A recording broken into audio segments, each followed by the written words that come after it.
This is a response to PPSimmons' video Evolution. Oh, the irony of it all. But before we begin, I'd like to clarify a few things. Firstly, I think it's time for me to stop addressing the shady group of individuals known as PPSimmons and direct my responses to Carl Gallups, the narrator of all their videos. It's my contention that Pastor Gallups is actually the leader of this particularly unpleasant group of dishonest alleged Christians, and so I think it's time for him to stop hiding behind their skirts and take responsibility for his words and the reprehensible falsehoods that he's intent on spreading. Secondly, as usual, Carl, you've liberally sprinkled your video with the word evolutionist, and it's starting to get on my tits. This word is, of course, an entirely creationist construct intended as a derogatory slur because in reality no rationalist, as your word implies, actually believes in evolution but instead accepts it as a valid and highly successful explanation of observable physical reality.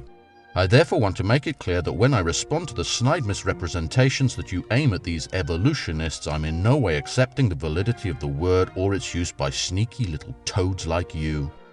Finally, I'd like to thank fellow YouTuber Fulshan49 for all his help with the archaeological aspects of this video, since this is not my area.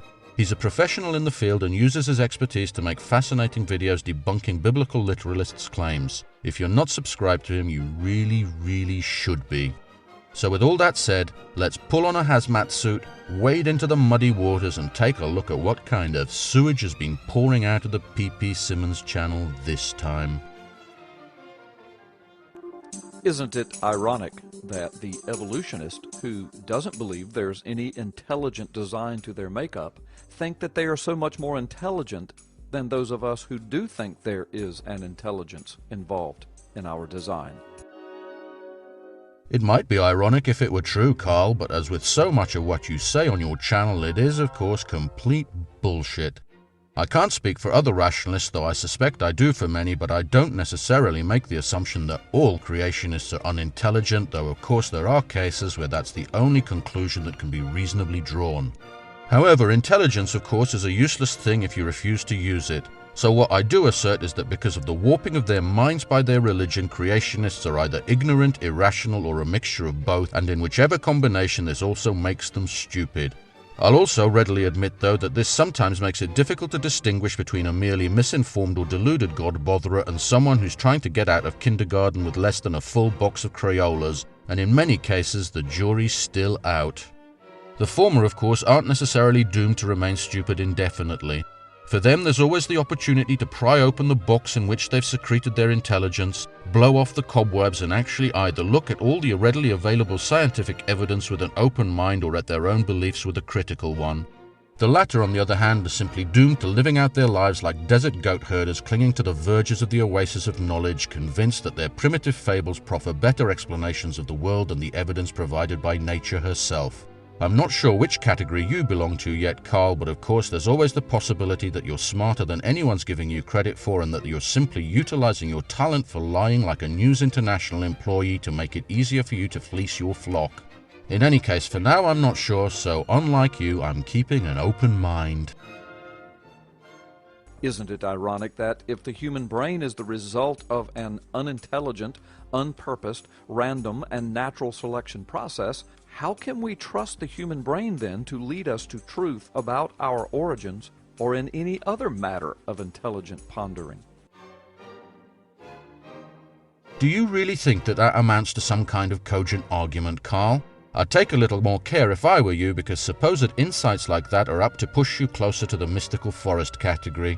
Whether the human brain evolved from, as you creationists like to put it, a rock, or was conjured up from nothing by an inscrutable pixie has nothing to do with its current capacity for reason, in the same way that whether you produce your videos on a computer or on a toilet has no effect on whether you can broadcast them over the internet.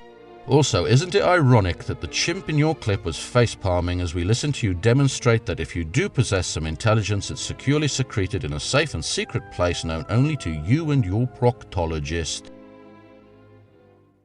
Isn't it ironic that the evolutionist and the creationist are both looking at the exact same evidence?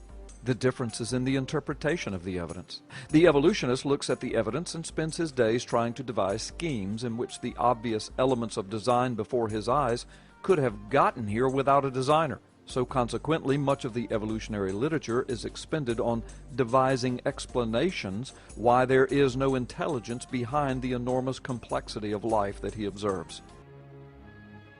There you go again with your same evidence, different interpretation lie. It should be clear now to anyone who's watched Holy Hallucinations 15 and 16 why you're pulling this particular argument from where the sun don't shine, presumably in a desperate hope that some of your intelligence may stick to it. So let's see if we can shove it back up from where it came from, shall we, Carl? The schemes that you refer to in your own uniquely smug and self-satisfied way are rational frameworks that are carefully constructed by scientists to explain all the observed physical phenomena in terms of observable and measurable processes.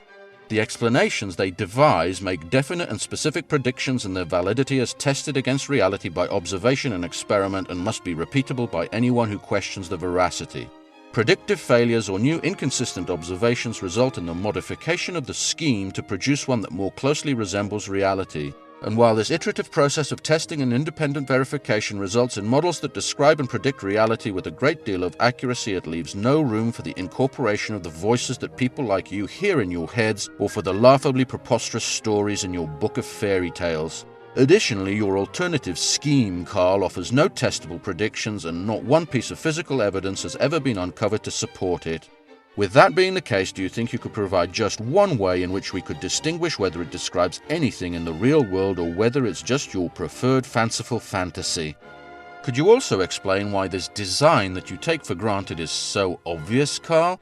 Because if you think that your vague hand-waving about how complicated everything is convinces anyone who's honestly looked at the rational explanations, then you're doing nothing more than gazing at the world with the eyes of a 3,000-year-old barbarian and wondering why no one else sees what you do. The apparent design of living, replicating biological systems has nothing to do with the actual design of inanimate human constructs and is exquisitely explained by evolutionary theory, no matter how deeply into the sand you're willing to bury your head to deny them, or how tightly you hold onto your cherished but improbably implausible fantasies. Finally, you may be aware that there are a large number of schemes similar to yours that claim to explain the natural world and the nature of the designer of these designs that you perceive. How do you propose that we evaluate these alternatives, Carl? Are your baseless assertions, devoid of even the smallest shred of empirical evidence, really any more valid than those of the next nutjob with a voice in his head? If so, then why? Or do you think that the seeker of knowledge is best served by rolling up his sleeve, dipping his hand into a pot of alternative fictions, and deciding the nature of reality by playing fantasy bingo? They proclaim that modern man has been here about 150,000 years. Interestingly, in all of our years of searching, the oldest artifacts that can with 100% certainty be linked to man, such as buildings, cities, structures, verifiably and indisputable man-made tools, books, boats, art, man-made mechanisms, etc., the oldest artifacts are estimated to be between no more than 6,000 to 10,000 years old, at the very oldest. By the way, this is exactly how long man has been here according to the Bible, about 6,000 to 10,000 years. Firstly, science doesn't proclaim anything. It makes statements about the nature of reality based upon the collected physical evidence. These statements are strictly provisional and subject to change at any time upon the production of contradictory data, but at present the evidence points to the most likely origin of man as being approximately 250,000 years ago.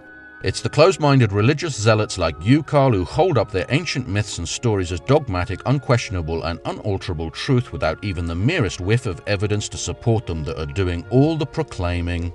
Secondly, Carl, I was under the impression that your colleague in fucktardery, Bishop James Ussher, used your very own Bible to calculate that the world was exactly 6,015 years old. In fact, his analytical instrument was so precise that he managed to pin down the moment of creation to the evening of Sunday the 22nd of October 4004 BC. Why is it then, Carl, that you've extended the range of his prediction by 4,000 years? Is it because the good Reverend's calculator was on the fritz? Or perhaps your book isn't quite as inherent as you'd like us to believe? Or maybe it's the fact that we now have tree ring data going back at least 10,000 years and that we've identified human artifacts that reach back equally far.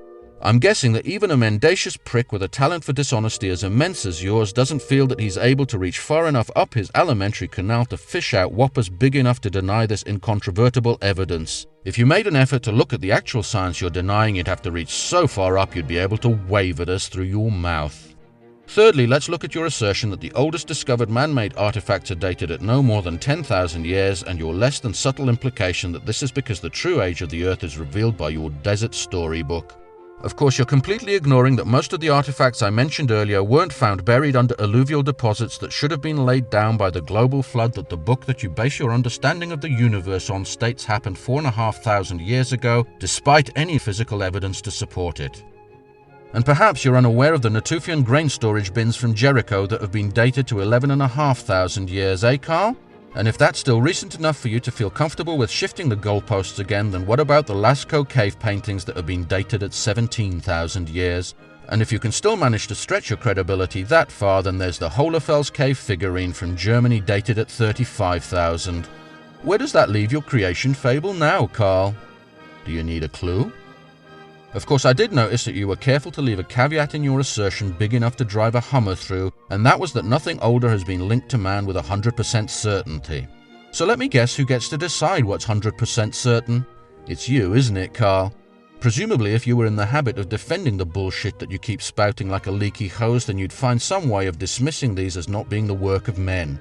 Well, fortunately for us, you won't have the chance because you've managed to fuck yourself royally in your own video. I'll explain how after I deal with a couple more of your dirty little lies.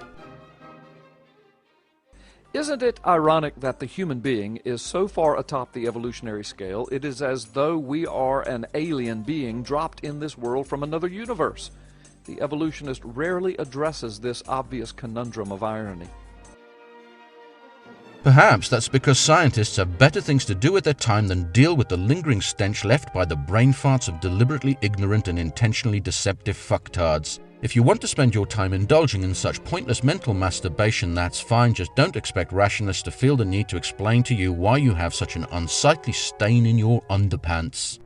Now, presumably you're trying to create the impression that some kind of unbridgeable biological gap exists between humans and other animals that can only be explained by the existence of an all-powerful, invisible cosmic being that has nothing better to do with its time than play with the dolls that it made out of mud to amuse itself. However, you seem to be ignoring that humans share with the rest of the animal kingdom essentially the same genetic material, the same genetic code, the same bioenergetic mechanisms, the same metabolic processes, the same signaling pathways, and the same subcellular structures. Especially note that this means that we're not made out of the shit that one of the two contradictory stories in your book claims your God fashioned us from. But nothing out of 20 million species of life even comes within a universe of being close to the magnificence of the human being. So what is the irony? The evolutionist relegates humanity to simply a branch of natural selection, off of the chimpanzees and apes through a common ancestor. Don't you find that just a little conceited, Carl? And while the achievements of mankind are indeed impressive, how superior are we really? After all, insects are more numerous, cheetahs are faster, gorillas are stronger, birds can fly, fish can breathe underwater, and dogs can lick their own bollocks. That aside, you once again display your complete inability to formulate anything that can even begin to be considered a reasonable argument against evolution. What exactly does your subjective, arbitrary, and biased evaluation of the place of Homo sapiens in the animal kingdom have to do with the veracity of evolutionary theory and the unshakable edifice of evidence on which it's built? If I were allowed to get away with these kinds of absurdities, I'd be able to assert with equal validity that my belief that you're a smug, lying, hypocritical sack of rancid fecal matter means that the Pope doesn't like wearing outrageously extravagant frocks and a silly pointy hat. The facts are that your personal opinion and the actual evidence have nothing to do with each other, and that you're simply resorting to your old stalwarts again, the arguments from ignorance and incredulity. If you actually took the time to come up with some new points, Carl, then I'd be happy to address them and perhaps wouldn't feel the need to pad out the remainder of my videos by insulting you, no matter how much you deserve it. Only the human writes books, produces art, invents music, constructs and plays musical instruments, travels through the air with invented technology. But of course, all of this extraordinary intelligence and uniqueness came only to humans. One species in 20 million species. 1 in 20 million. And if you don't believe this, they say, well, you are unintelligent. Oh, the irony of it all. Fucking hell, Carl, is this the only argument you've got? one last time. Your perceived status of the human race on this planet has nothing to do with the scientific theory that explains how we got here, and is certainly not evidence for us being poofed into existence by the great voyeur in the sky, though it is strong evidence of your smug sense of self-importance. But anyway, that's not the reason I showed this clip. It was preceded by almost a minute of you waxing lyrical on the achievements of humanity, most of which I omitted to spare my viewers the inconvenience of having to run to the toilet in the middle of this video. I did, however, include a small portion of your nauseating soliloquy, and I wonder if you've spotted why yet. Do you remember, Carl, how you expounded earlier that we've never found a single artifact older than 10,000 years that's been linked to man with 100% certainty, and then suggested that this meant that your fables about the age of the Earth and mankind were true? Well then, isn't it ironic that right here you just stated that only man can create objects such as the 17 and 35,000-year-old artifacts I presented to you earlier? And isn't it ironic that the videos you produce to support your laughably simplistic beliefs do nothing other than pwn themselves and your feeble and flaccid arguments? And finally, isn't it ironic that the very video in which you claim that rationalists assert that creationists are unintelligent goes such a long way to demonstrating that they may actually have a point?